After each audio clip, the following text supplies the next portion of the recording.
Olá, a paz do Senhor. Mais uma aula da nossa escola bíblica dominical, aula de número 6. Tenho certeza que você, aluno ou professor, tem acompanhado as nossas aulas aqui no canal e tem sido edificado, e com certeza suas aulas têm sido enriquecidas pelo conhecimento, pelo conteúdo, e espero que nós estejamos te alimentando com esse subsídio para que você possa assim levar aos seus alunos. Tem outros irmãos, não só das Assembleias de Deus, que usam esta revista da Escola Bíblica Dominical, outros irmãos que também estão aprendendo muito, conhecendo e usando muitas coisas aqui em seus sermões, em ensinos em suas congregações. E claro, nós estamos aqui a cada dia mais para crescer juntos no conhecimento e na graça, com você que nos acompanha, inscrito aqui no canal. E nessa lição de número 6, eu tenho certeza que não será diferente. Está aqui nosso amigo, companheiro, pastor Wesley. O pastor Wesley vai se apresentar, vocês já conhecem ele aqui nesse canal e tenho certeza que tem sido muito edificante e relevante para todos nós. Paz do Senhor, queridos irmãos, é um prazer estar aqui mais uma vez para juntos fazermos uma pré-análise da aula da Escola Bíblica Dominical dos Jovens, primeiro trimestre de 2022, e juntos queremos crescer aí na graça, no conhecimento, orientados pelo Espírito Santo. Amém? Que nós possamos somar com você, cada final de semana, possamos somar um pouquinho a mais aí na sua aula, na sua classe. Que Deus te abençoe. Vamos lá? Lição de número 6, o terceiro sinal, o paralítico de Betesda. Muito importante essa lição, tem como texto principal o áureo. O texto de João, capítulo 5, versículo 8 e 9, diz assim: Jesus disse-lhe, levanta-te, toma a tua cama e anda.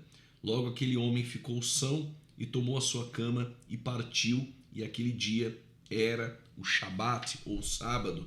A cura do paralítico de Betesda nos mostra que o Filho de Deus não tinha e não tem limitação de qualquer natureza para realizar milagres. Tanto a água sendo transformada em vinho, multiplicação de peixes, aquietando a tempestade, ele também mostra que ele pode fazer milagres e fazer com que um paralítico se coloque de pé e passe a andar. Nós temos aqui a nossa introdução, pastor Wesley. Já nessa sexta lição, esperamos que você esteja sendo edificado, crescendo ainda mais, como nós dissemos aqui, no conhecimento e na graça do Evangelho de João. O conhecimento sobre Jesus Cristo ele é progressivo, pois o nosso entendimento foi profundamente afetado pela queda, a imagem e semelhança do homem afetada pela queda, e por isso nós somos limitados, dependemos do Espírito Santo para conhecer um pouco mais da pessoa do nosso Senhor e dos milagres que o nosso Senhor deixou. Sem o Espírito Santo é possível o homem conhecer a Deus? Nós temos uma revelação que nós chamamos ela de revelação geral ou revelação natural. Deus se revela através da natureza. Ainda que o homem ele tente negar isso, mas Paulo, aos Romanos capítulo de número 2, ele vai dizer que a lei moral que foi colocada dentro do homem, a ética moral dentro do homem, que nós costumamos chamar isso de lei moral, a revelação de Deus. Diz, os céus manifestam a glória. Essa é a revelação natural e geral, que aí Salmos 19:1 e Romanos 1:20. Sim. Todas as coisas visíveis e invisíveis que foram criadas, isso manifesta a existência de Deus. Mas Deus colocou dentro do homem a lei moral. Para ser aqui bem claro e facilitar o entendimento do professor, Deus colocou dentro do homem aquilo que nós conhecemos de certo e errado. Sim. Por exemplo, a pessoa que não é cristã, ela sabe se aquilo que ela está fazendo é certo ou errado. O que é isso? É a lei moral. Para que o homem seja indesculpável, ou se torne indesculpável diante de Deus. Nisso até o ímpio. Ninguém se excusa de conhecer. Não. Porque Deus se faz manifestar. Exato. Através de toda a natureza, da criação, da própria lei moral. Exato. Por que eu coloco isso? Porque certa vez um jovem me perguntou: é possível a pessoa conhecer Deus, ou seja, ter a salvação sem ter o Espírito Santo? Neste primeiro momento, é exatamente isso. A questão de conhecer Deus, Deus se faz conhecido. Agora, o Espírito Santo vem para fazer todo o processo que será o processo da santificação. A salvação não tem nada a ver com isso, nesse momento. Sim. No processo da salvação, Uma coisa é o homem conhecer a Deus através das coisas que Deus criou. Correto. Outra, bem diferente, o homem não consegue se achegar a Deus. Ele conhece, mas só tem um que convence ele do pecado, do juízo e da justiça. Ele necessita da graça que nós chamamos, teologicamente, dentro do arminianismo, a graça preveniente. Ou a graça. A graça tem que habilitar o pecador, senão não tem como. Ninguém consegue chegar a Deus sem que essa graça seja manifesta. Porque senão a palavra de Deus em João, dizendo que ele é o caminho, não tem como, porque só Jesus leva a graça, Jesus, só ele leva a Deus. E o homem, sem essa graça, sem ser assistido por essa graça, ele não consegue chegar a Deus. Ele pode saber que Deus existe. Ele olha para a criação aponta que Deus existe. Não tem como negar. Não, mas o homem chegar a Deus para ser salvo, sem que essa graça se manifeste e através do Espírito Santo, como ocorre no texto de Atos 16, que Deus abriu o coração de Lídia. Sim. Se Deus não abre o coração de Lídia pela graça, ela não cai em si. Sim. Ela não reconhece o seu estado de miséria. Ela não seria habilitada para que pudesse dizer sim à proposta do Evangelho. Agora, aprender as Escrituras sem o Espírito Santo, nós podemos conhecer o texto. Ser um historiador. Mas, através do Espírito Santo, ele nos leva a caminhar ao seu encontro, a encontrar nas Escrituras as coisas que somente o Espírito Santo pode dar. Tem um texto importante, pastor Wesley, falando disso, que é 1 Coríntios, capítulo de número 2. Olha o que diz o versículo 10. Mas Deus nos revelou pelo seu Espírito, porque o Espírito penetra todas as coisas, ainda as profundezas de Deus. Porque qual dos homens sabe as coisas do homem, senão o espírito humano do homem que nele está? Assim também ninguém sabe as coisas de Deus, senão o Espírito de Deus, e aí o Espírito Santo. Então, nessa introdução fica evidente que o mistério que aqui aparece de Cristo em Efésios, tê-lo pela fé habilitando o nosso coração. Somente o Espírito Santo e a palavra do processo da graça pode fazer isso e nos levar a conhecer muito mais acerca do Senhor Jesus Cristo. Já fica aí uma introdução aí para o professor. Ele pode aproveitar e trazer isso para o aluno para enriquecer mais a aula. Claro, com certeza. Justamente porque sem Cristo Jesus, sem essa graça, não dá, hein? Tópico 1. De volta a Jerusalém. No centro do judaísmo, João noticia várias viagens de Jesus à Judéia, que não são narradas nos evangelhos sinóticos. Eram ocasiões relacionadas às festas judaicas.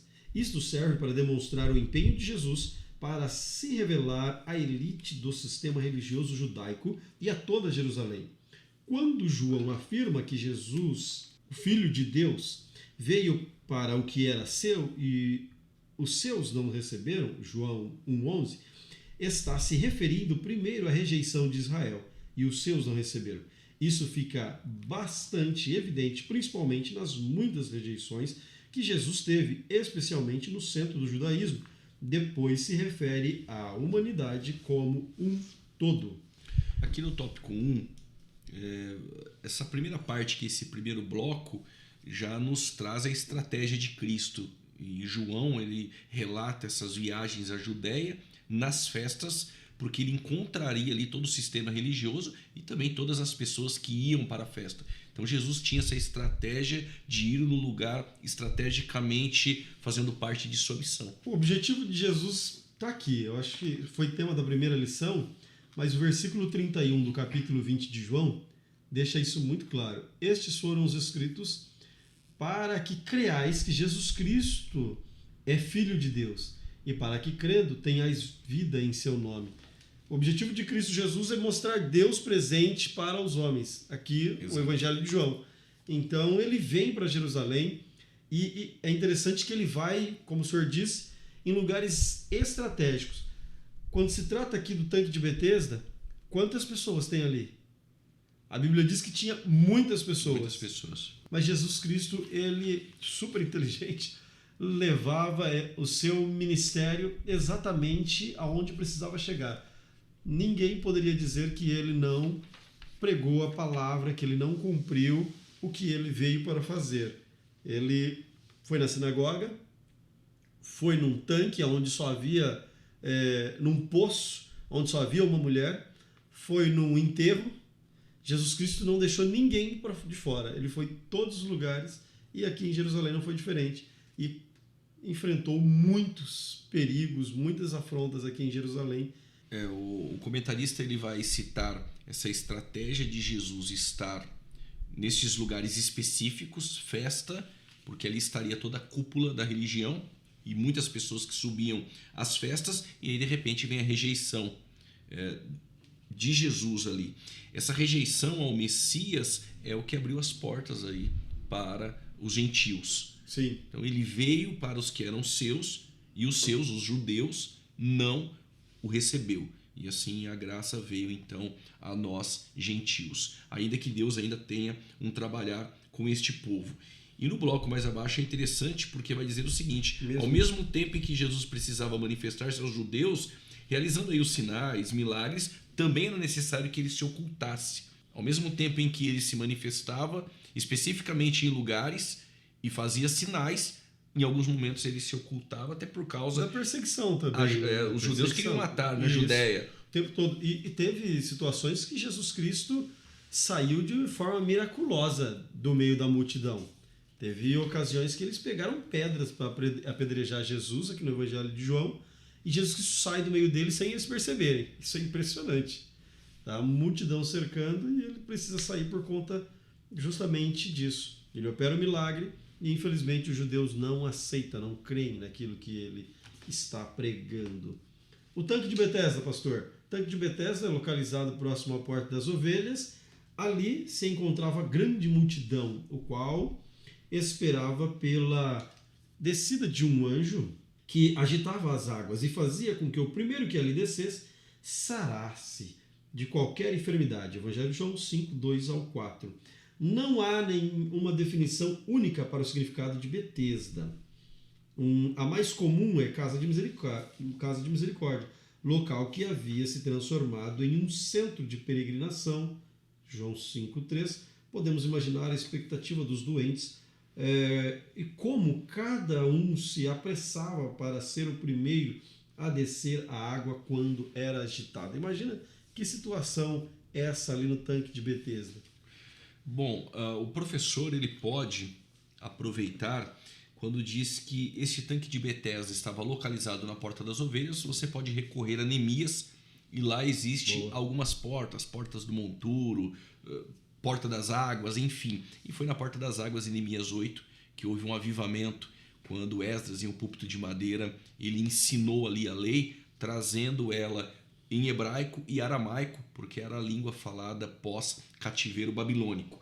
E neste tanque de Betesda que estava localizado na Porta das Ovelhas, e aí compete ao professor trazer o significado, aproveitando o texto de Neemias, vai enriquecer ainda mais a sua aula, mas tem um ponto aqui que provavelmente o professor vai se deparar com esta pergunta, se realmente o anjo descia ou não. Ah, com certeza. Eu já me deparei com esse tipo de pergunta, pastor Juliano. E aí, o anjo descia, agitava a água ou não? Na verdade...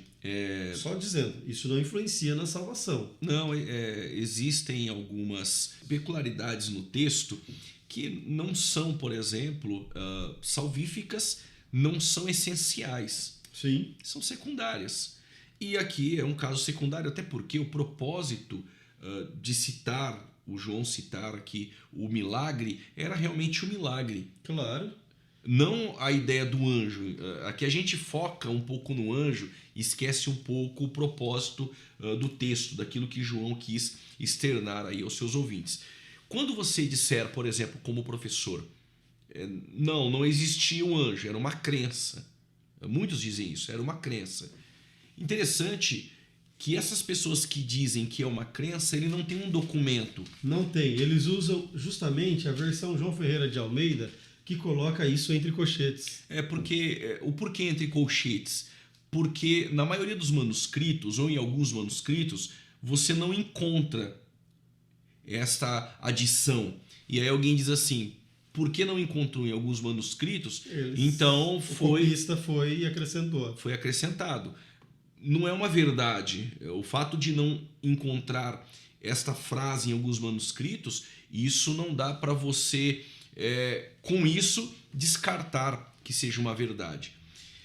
Fica a dica, se o professor disser que era uma crença, que esse anjo não descia, você não tem, eu já estou lhe dizendo isso porque a gente já procurou, não tem como provar que era uma crença, porque você não tem um documento que prova que existia uma crença assim naquele tempo. Exato. Então, aonde nós podemos recorrer quando disser que é uma crença? Alguns manuscritos não têm. Alguns vão dizer que só havia no palimpsesto, por exemplo, essa frase aqui que o anjo descia. Mas não dá para dizer que era uma crença. Você não tem um documento que prove. Se eu fico fosse com a Bíblia.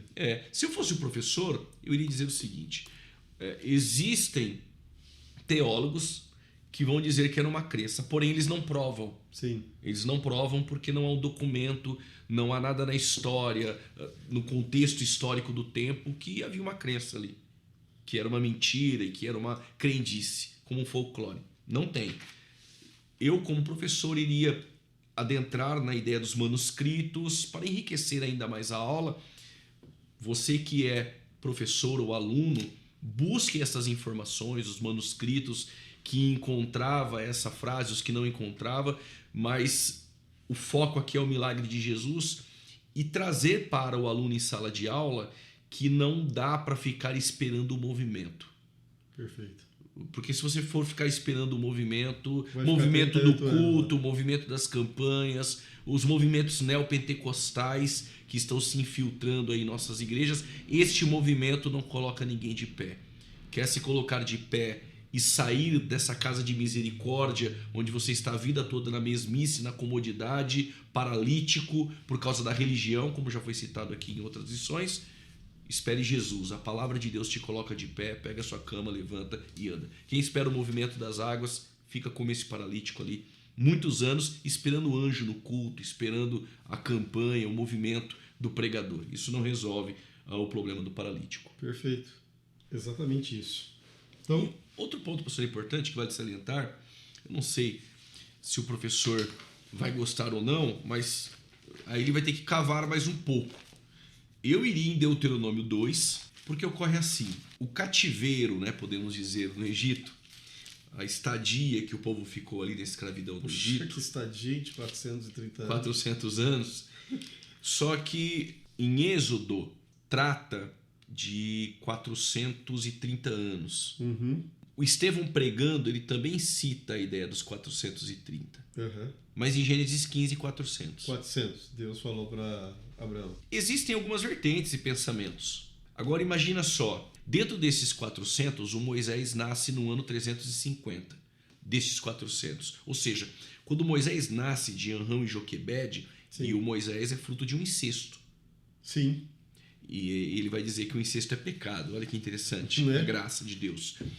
Quando o Moisés nasce, falta 50 anos então para buscar o povo. Quando Moisés tem 40 anos, falta 10 anos para Moisés ser o legislador que vai buscar o povo libertador. Correto. Só que o Moisés, ele mata o egípcio. Como faltava só 10, agora ele foge para Midian. E em Midian ele fica 40 anos. Ele atrasou a chamada dele 40 anos. Quando Deus fala com ele no Monte de Deus, ali no deserto, em Êxodo 3:1, na sarça, Moisés, então, ele é comissionado, vocacionado a buscar o povo. Quando nós cometemos alguns erros, nós podemos atrasar a nossa chamada e, com isso, prejudicar o povo. Era para ser 400. Como ele fugiu com 40 anos, 390. Com mais 40 em Midian, Sim. por conta de ser um foragido da justiça, 430. 430. Agora tem um detalhe. Quanto tempo dura uma geração? 70. 70. Essa geração saiu devendo 30. Quanto sobra? 40. Como ela é uma geração incrédula, então Deus vai fazer ela circular 40 anos para que morra essa geração e nasça outra geração. Agora, em Deuteronômio 2, é muito importante o que eu vou ler aqui, porque essa nação ficou 40 anos andando em círculo, porque não tomou posse daquilo que era dela e permitiu que os outros tomassem posse no seu lugar. Quando a gente não conquista aquilo que Deus colocou a gente para conquistar, pode ser que outros estão tomando posse daquilo que era nosso. Quem diz isso é o texto. Olha só, depois viramos e caminhamos ao deserto no caminho do Mar Vermelho, como o Senhor nos tinha dito, e por muitos dias rodeamos até a montanha de Seir. Então o Senhor me falou dizendo: tendes já rodeado bastante essa montanha, virai-vos para o norte. E aí eles caminharam. Interessante observar no versículo 4 que os filhos de Esaú que habitavam em Seir, eles terão medo de vós, porém guardai-vos bem. Não vos intrometeis com eles, porque vos não darei a sua terra, nem ainda pisada da planta de um pé, porquanto Esaú tenho dado a montanha de Seir por herança. Observe que a herança que foi dada a Israel é distinta da de Esaú. Mas o versículo de número 7 vai dizer: pois o Senhor teu Deus te abençoa em toda a obra de suas mãos. Ele sabe que andas por esse grande deserto. Estes 40 anos o Senhor teu Deus esteve contigo, coisa nenhuma te faltou. Passando, pois, por nossos irmãos, os filhos de Esaú, que habitavam em Seir desde o caminho da planície de Elat e de Ezion-Geber, nos viramos e passamos ao caminho do deserto de Moabe. Observe que quando Deus está falando isso, agora ele vai dizer: aqueles que habitaram naquilo que era de Israel, eles não tomaram posse. Versículo de número 12. Dantes os horeus também habitaram em Seir, porém os filhos de Esaú os lançaram fora, os destruíram diante de si e habitaram no seu lugar, assim como Israel fez a terra da sua herança que o Senhor lhe tinha dado. E levantando-os agora, passai o ribeiro de Zered. Assim passamos o ribeiro de Zered. E os dias que caminhamos desde Cades Barneia até passarmos o ribeiro de Zered foram 38 anos, até que toda aquela geração dos homens de guerra se consumiu no meio do arraial, como o Senhor lhes jurava. Se nós for analisar o texto, aqui é 38 anos, mas eles já estavam andando 2 anos até chegar ali. Sim. Que totalizam 40. Correto. Agora Israel chega aonde Deus quer, mas não vai tomar posse. Por quê? Porque vão caminhar 38 anos em círculo, sem tomar posse daquilo que Deus havia dado. Outros tomarão posse. No entanto, que quando o povo hebreu, a nova geração com Josué, chegar em Canaã, tem outros povos lá dentro. Sim. Que assumiram o seu lugar. Os gigantes estão lá. Onde eu quero chegar é o seguinte: 38 anos, Israel está esperando tudo menos em Deus. 38 anos no mesmo lugar, em círculo. É o que aquele homem está fazendo no tanque de Betesda. 38 anos. Então dá para o professor falar sobre isso. Claro. Aquele homem tem 38 anos ali, naquele círculo, esperando um movimento. Assim é Israel. 38 anos no mesmo lugar, esperando alguma coisa, mas não em Deus. Mas quando nós deixamos o movimento, esperamos na palavra, levanta, toma a tua cama e caminha para Canaã. Vamos lá? Amém. Então o tanque de Betesda fica na Porta das Ovelhas e muitos comentaristas sugerem Casa de Misericórdia. Sim. O nome é importante para o que aconteceu. Claro. A misericórdia. A misericórdia chegou ali, né? Chegou ali. Chegou ali. A crença no milagre. Os milagres realizados no tanque de Betesda podem ser perfeitamente compreendidos como uma manifestação da misericórdia, exatamente o que estamos falando, de Deus com a multidão de enfermos daquele tempo. Agora, contudo, estava ali o Filho de Deus, que não tinha limitação de qualquer natureza para realizar milagres. Esse, aliás, é um dos aspectos do sinal realizado, mostrando sua superioridade em relação a qualquer tradição. Isso aqui é importantíssimo. Além da misericórdia de Deus ter chego naquele lugar através de Jesus Cristo, contudo, o Filho de Deus não tem limitação apenas a transformar água em vinho. Ele não tinha limitação as tradições do povo de Israel, que, por exemplo, era um sábado. Ele não ficou limitado, hoje é sábado, eu não posso fazer alguma coisa, não posso socorrer uma pessoa. Mesmo sendo sábado, ele se mostrou ser superior ao sábado, à tradição do povo. Por isso que Mateus 12 vai dizer que ele é o Senhor, em algumas traduções até do sábado, ou Senhor do sábado. Sim. Se o sábado é o descanso, em um dia da semana ali chegava o descanso, que é Cristo. O nosso descanso está em uma pessoa. Importante isso, que Jesus fez vários milagres no sábado. Até quando os discípulos estavam colhendo espigas em um sábado, os fariseus repreenderam, e Jesus sempre recorrendo à palavra. Isso é importante. Não tendes lido E ali era 1 Samuel 21, Isso. que o próprio Davi com seus soldados teve fome e o sacerdote Deu pão para ele. da mesa da preposição ou da E proposição eles comeram. E era para o sacerdote. Claro. E Davi ficou sem culpa. Não tem deslido, que misericórdia quero e não sacrifício, porque dele vem a misericórdia. E aí ele vai dizer, eu sou o Senhor do templo, e os sacerdotes trabalhavam no templo no sábado e ficavam sem culpa. Por que eu não poderia curar no sábado? E quando Jesus disse isso aos fariseus, ele saiu, ele foi até uma sinagoga, e dentro da sinagoga, em um sábado, ele curou um homem da mão ressecada. E ainda pergunta, né?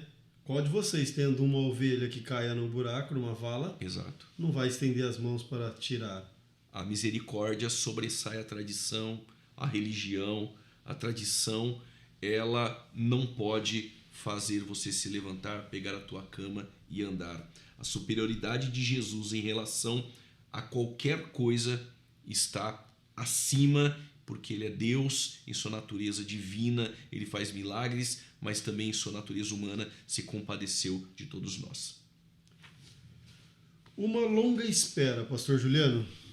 Isso é importante, fator tempo, né? Fator tempo. Mas veja, a Bíblia diz que ele estava ali, junto ao tanque, Jesus encontrou esse homem anônimo que estava enfermo, havia 38 anos. João inclui em sua narrativa uma informação relevante para propósito de sua obra, ao dizer que Jesus sabia que aquele homem estava enfermo há muito tempo.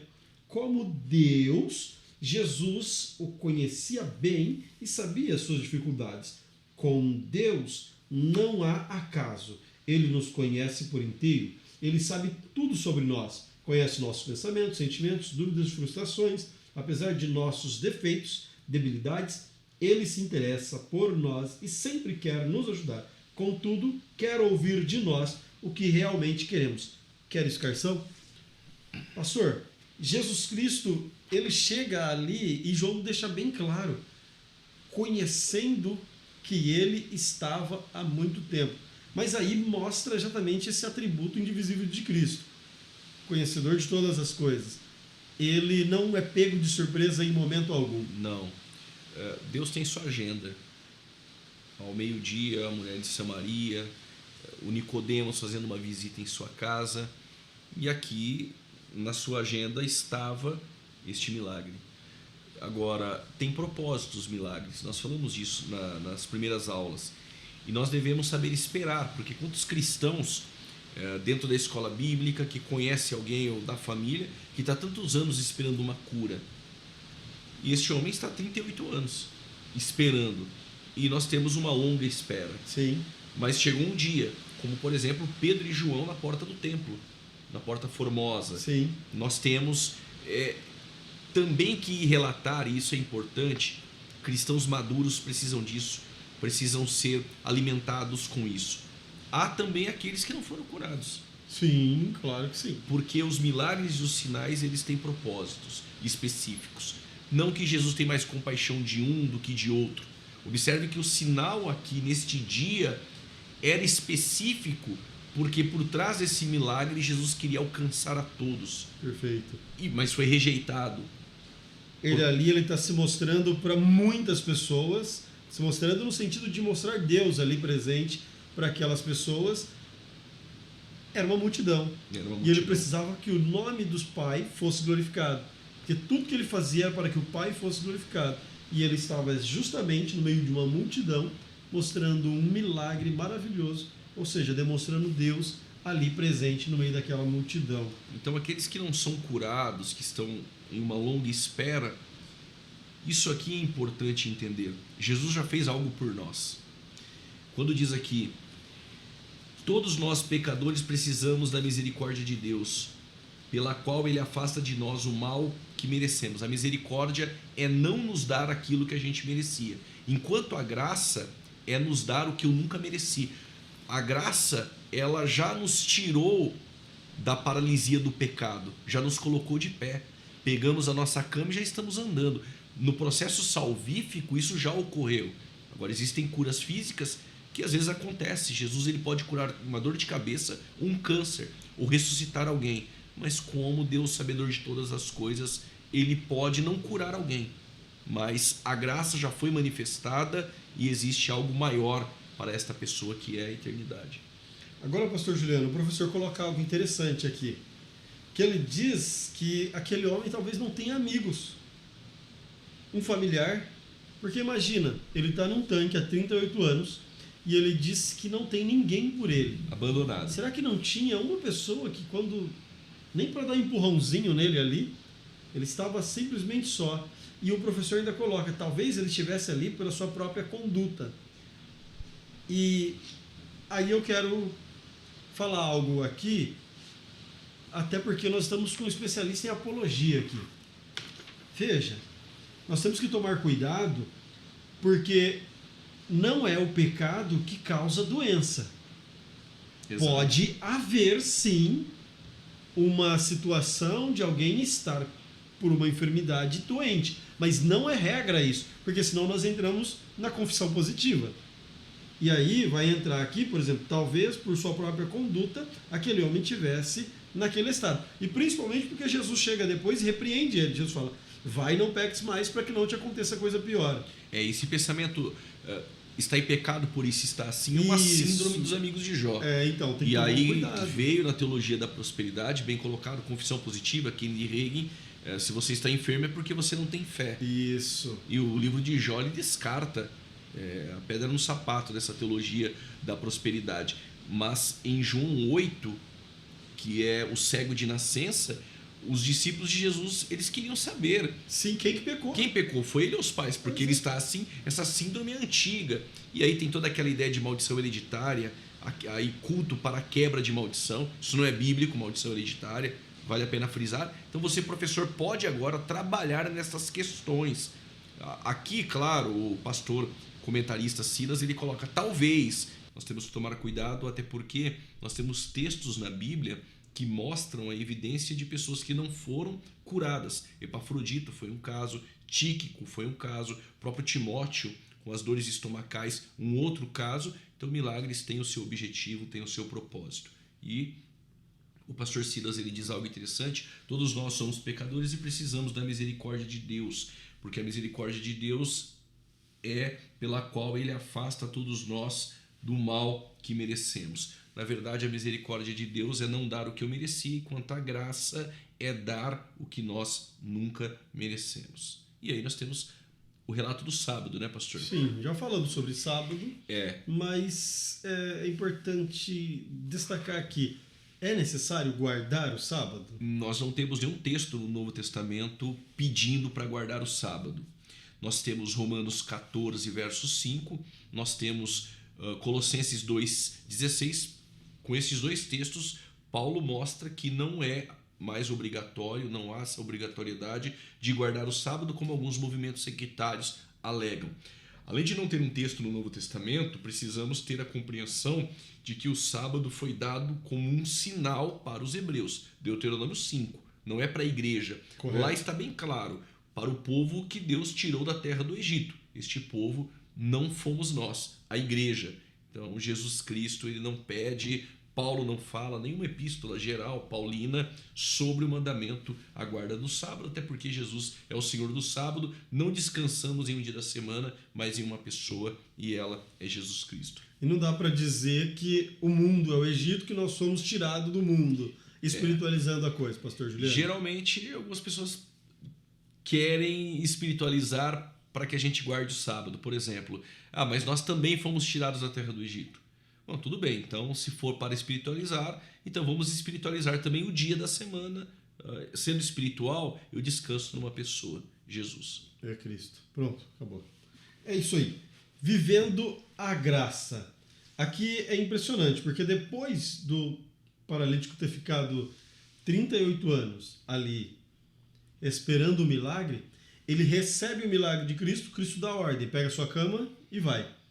E ele é censurado pelos fariseus. Na graça, Jesus Cristo, a ordem de Jesus, ela é superior. A ordem farisaica, ela é superior às tradições. Jesus Cristo, neste momento, ele dá ordem para este anônimo que recebeu esta misericórdia, essa graça de Cristo Jesus, e ele sai fazendo coisas que talvez os fariseus comecem a julgar. E isso acontece nos dias de hoje. Aquele que recebe a graça é criticado porque anda fazendo coisas que os tradicionais, no sentido de religiosos que querem guardar tradições, nesse sentido, eles não acham aquilo muito polido, não é politicamente correto. Então, eles tentam censurar o que estava acontecendo aqui. Mas, na verdade, esses homens, eles não estavam nem aí para a cura do paralítico. Eles estavam mais preocupados com a tradição. A religião, ela faz com que o homem passe 38 anos, 40 anos, 25 anos paralisado. E a graça manifestada a todos os homens, e estes que recebem a graça, que saem da religião, estes se levantam, pegam a cama e andam. Nós temos, por exemplo, o pecado, ele paralisando o homem, e aí dá para fazer até um trocadilho com o Mefibosete, aleijado de ambos os pés. E o Mefibosete, por ser aleijado de ambos os pés, é exatamente o que o pecado faz com a gente. Não só o pecado que paralisa o homem, a religião também faz isso. Tem pessoas que não aguentam o fardo da religião e estão paralisados. E a graça faz com que o Mefibosete tenha um lugar especial, que é na mesa do rei.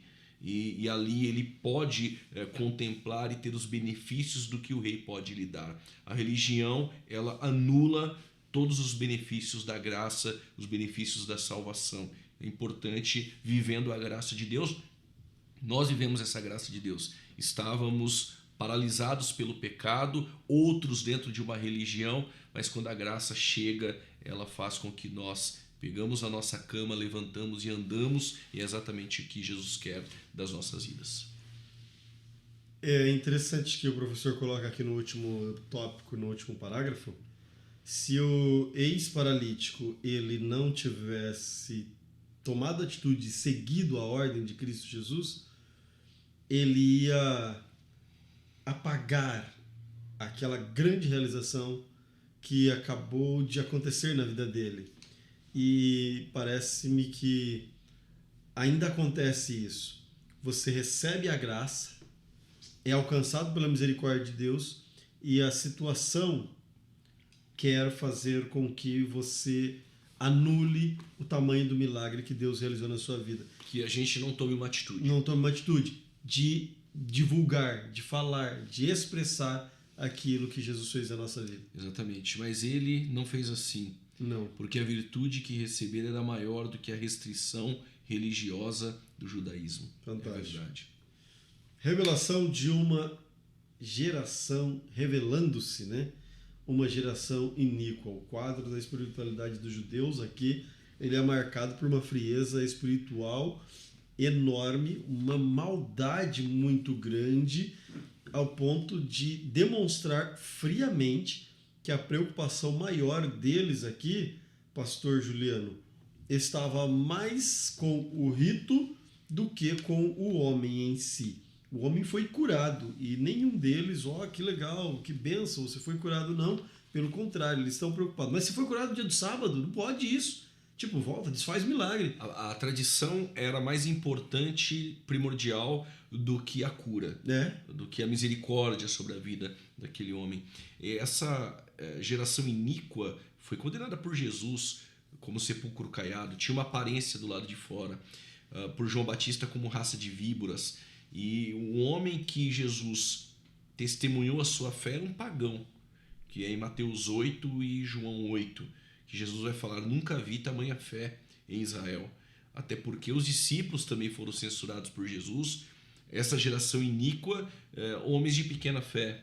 E aí nós temos o próprio Jesus dando testemunho de um pagão que nunca viu tamanha fé. Na verdade, é exatamente isso. A religião aqui estava mais preocupada com as suas tradições do que com a cura. Tem também Gadara, né? O endemoniado de Gadara, ele com uma legião de demônios, quando Jesus Cristo chega para expulsar, eles pedem para entrar nos porcos. Só que os porcos dão lucros aos seus senhores. Agora a preocupação deles, os porcos se precipitam no monte, eles querem matar Jesus. Veja que eles levam Jesus até o topo da montanha E mais uma vez acontece o milagre. Eu acho impressionante esses detalhes. Pregador que gosta disso. Porque Jesus Cristo está no topo da montanha, sendo ponto a ser jogado lá do alto, ele sai do meio deles e ninguém vê. Todo mundo estado pronto para matar Jesus, ele sai dali. Mas veja, a preocupação daqueles homens era com os porcos, era com os porcos, o lucro, e não com a alma. Não com o homem que acabou de ser liberto. Assim como a menina que tinha um espírito de adivinhação, o Paulo, quando expulsa aquele demônio, porque ela dava muitos lucros à cidade, Paulo e Silas são aprisionados e ali vão sofrer. E eles vão ser espancados, porque a menina dava lucro. Se aquela menina vivesse nos dias de hoje, a agenda dela estaria completamente lotada. Vamos lá? Então nós temos uma geração iníqua que se preocupa mais com a tradição do que com a misericórdia. Correto. E é interessante que o professor coloca aqui, além dele destacar essa... Mas Jesus Cristo vem operar esses sinais, para demonstrar Deus ali. E trazer salvação também. Aí ele diz, os sinais realizados por Jesus contribuem para a salvação de muitos. Milagres com propósito. Exato. Aí entra aqui a questão. Essa salvação, pastor Juliano, é a salvação da cura, do milagre, ou é a salvação para a vida eterna? Tudo vai depender do contexto. Por exemplo, se nós lermos Salmos ou Juízes, o livro de Samuel, nós houve aqui salvação. A salvação era um livramento, não era salvação da alma. O que é a salvação? A salvação é livrar do perigo iminente que é o juízo, o castigo eterno. A salvação da alma espiritual, da condenação do pecado. Agora, no Novo Testamento nós temos duas palavras gregas para salvação. Uma é sozo e a outra é soteria. Soteria vem com esse aspecto de salvação espiritual. Por vezes, Jesus diz assim, a tua fé te salvou. Neste momento, precisamos analisar quando é sozo ou quando é soteria. Em alguns casos, a tua fé te curou. Sim. Em alguns casos, houve uma salvação espiritual da alma e não só a cura física. Precisamos ter esse entendimento, analisar o contexto, os originais, para saber quando era a salvação espiritual ou quando é um livramento ou uma salvação física. É claro que o pastor Silas ele coloca aqui a questão espiritual, mas é bom você, professor, entender que há esses dois aspectos. Nesse caso aqui, ele teria os dois, alcançou tanto o sozo quanto a soteria. Precisamos ler o texto para analisar qual versículo que fala que houve uma salvação espiritual. Sim. Também. Quando o próprio texto diz isso. Quando só fica na palavra a tua fé te salvou, aí precisamos buscar esse salvou no original para ter a compreensão exatamente do que ele quer dizer. Entendi. Mas olhando aqui para esse texto, Jesus Cristo, porque uma vez que ele é curado, ele alcançou o sozo. Salvação da ele foi curado, doença física.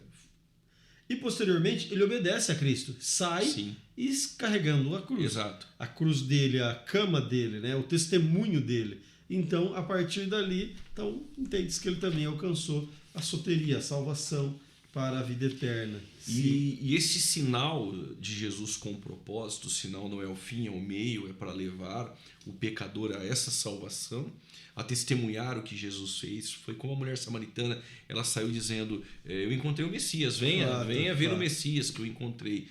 Isso é importante. Até o rapaz de Gadara, nós estávamos aqui comentando, ele quis seguir Jesus como discípulo. Jesus falou, não, vai para tua casa e conta com grandes coisas Deus te fez. E aí, se o professor quiser pegar tudo isso, e aqueles que são curados, eles dão testemunho. Aqueles que são curados, eles vão falar de Jesus. Vale a pena para os jovens, isso é importante. E esse sinal desencadeou perseguição, né, pastor? Claro, exatamente. É o próximo tópico. Uma vez que aquele homem agora está testemunhando daquilo que ele realizou, porque no sábado ele poderia carregar a cama. Na lei não diz que não poderia carregar a cama, mas não poderia executar algumas atividades. É que os fariseus colocaram, acrescentando em cima do sábado, muitas coisas que o próprio sábado não pedia, que o próprio Deus não pediu. Perfeito. O sábado foi colocado para o descanso do homem, mas isso não queria dizer, por exemplo, que os discípulos não poderiam comer espigas, em Mateus 12. E Jesus, sempre recorrendo à palavra, vai dizer: não tendes lido? E aí ele recorre a 1 Samuel 21, o Davi com os seus soldados, com fome, foram até o sacerdote no templo e pediram para comer. Ele deu o pão da preposição do lugar santo, que não poderia ser para os soldados ou para ninguém, somente para os sacerdotes. E ele deu para Davi. O sacerdote então somente faz uma pergunta: os homens que estão com vocês estão limpos? Ficaram tiveram... sem culpa ali os Exatamente. sacerdotes. E o próprio Jesus vai dizer mais uma vez: não tendes lido? Recorrendo a Oséias 6,3. Que misericórdia querem, não sacrifício. Exato. Que eles queriam muito sacrifício, mas a misericórdia eles não tinham. Este é o sepulcro caiado, os condutores cegos, que Jesus vai dizer em Mateus 23. E aí é interessante que Jesus vai dizer para eles o seguinte: eu sou maior do que o templo, porque os sacerdotes trabalhavam no sábado e ficavam sem culpa, e eu sou o Senhor do sábado. E Jesus sai dali em Mateus 12, vai para uma sinagoga e cura um homem da mão mirrada. E mais uma vez Jesus Cristo. E tem aquela questão do animal caído numa vala. Exato, Jesus Cristo ainda questiona ele: se o seu animal cair, uma ovelha cair numa vala, você não vai estender a mão, vai deixar ela ali o dia Quanto todo? mais um homem. Quanto mais, exatamente. Exato. Alguém que está caído, morto, eu não vou ressuscitar para a vida. E aí, então, por conta disso, por conta deste sinal de testemunho que esse homem está carregando, desencadeia uma perseguição ao ponto de eles quererem matar Jesus. Agora, os judeus estão procurando uma maneira de prender Jesus e matar. E aí entra a situação que Jesus precisa se ocultar algumas vezes, porque ainda não é chegado o momento dele, ainda haverá muitos sinais aqui até chegar a hora de Cristo Jesus. É verdade. Mas Jesus Cristo, ele precisa, a partir daqui, não a partir daqui, porque já houve outras perseguições anteriores, mas aqui parece que intensifica. Os judeus, eles intensificam muito, querendo a cabeça de Jesus. Até o ponto de João 7, quando vai ocorrer a festa dos tabernáculos, o texto vai dizer que Jesus, ele não subia à Judéia por conta que eles queriam matá-lo. Exato. Jesus é igual ao Pai? Jesus é igual ao Pai. Aí aqui o professor vai trazer algo interessante. Essa expressão igual ao Pai suscitaria muitos debates dos primeiros séculos do cristianismo, ou seja, da cristandade. O arianismo era uma das seitas que negava a divindade de Cristo. Heresia esta que foi refutada definitivamente no ano 325, no Concílio de Nicéia, cujo credo consolidou o entendimento que a expressão igual ao Pai quer dizer da mesma substância, homousios no grego. O que acontece? Jesus, ele é igual ao Pai. O arianismo, com Ário, o seu precursor, ele vai dizer que Jesus era uma criatura que foi criada. E em seus desdobramentos nós temos as testemunhas de Jeová que acreditam nessa falácia. A heresia, ela surgiu logo no início, quando a igreja ela entra para o período imperial, a perseguição acaba. Jesus é igual ao Pai? Sim. Jesus, ele é pré-existente. Nós temos Miqueias capítulo 5, versos 2.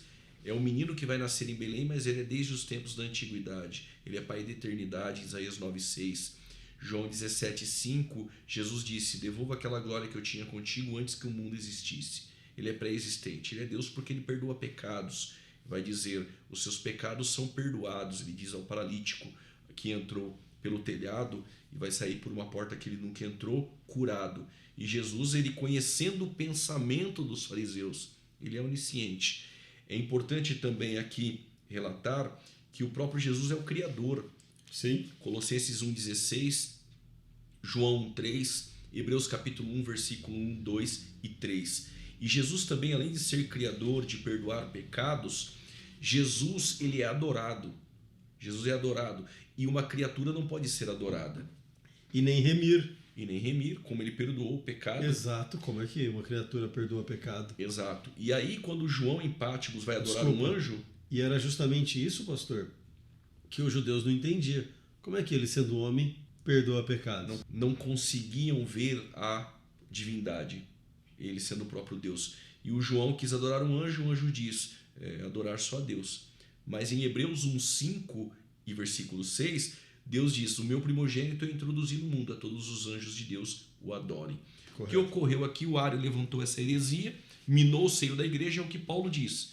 É necessário que haja heresias para que os sinceros se manifestem. Ele levantou um sincero por nome Atanásio, e aí houve o concílio de Nicéia, os bispos do Oriente e do Ocidente subiram até Nicéia, e no ano 325 foi rechaçada a heresia de Ario, foi solicitado que ele se retratasse, mas ele não se retratou, ele foi expulso da igreja. Nós temos o Pai é Deus, o Filho é Deus, o Espírito Santo é Deus, mas há um único Deus que subsiste em três pessoas, distinta em pessoas, mas em essência coiguais e também eternos. Perfeito.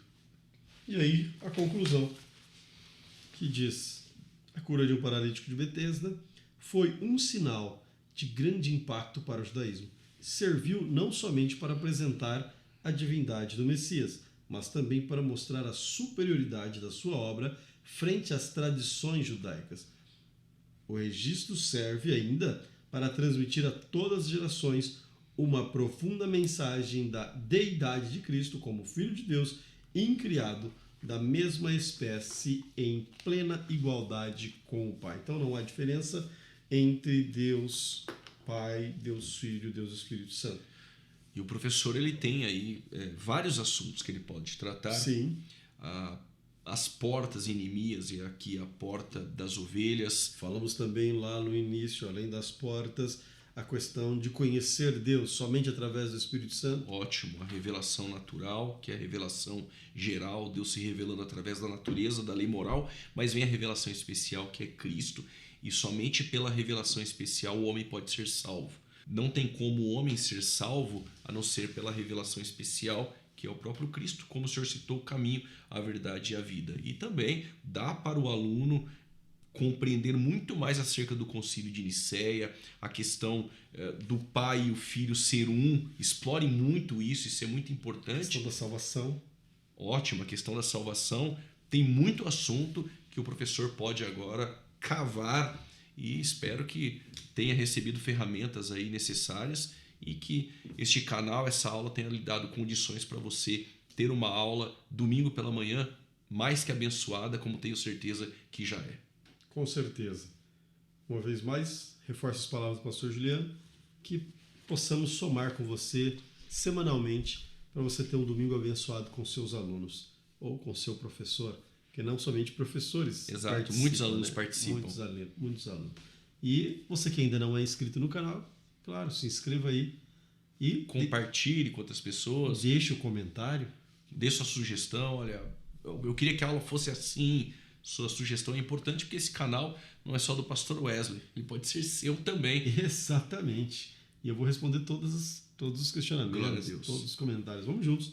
Amém? Deus te abençoe grandemente. Deus abençoe, até a próxima. Tempo de crescimento.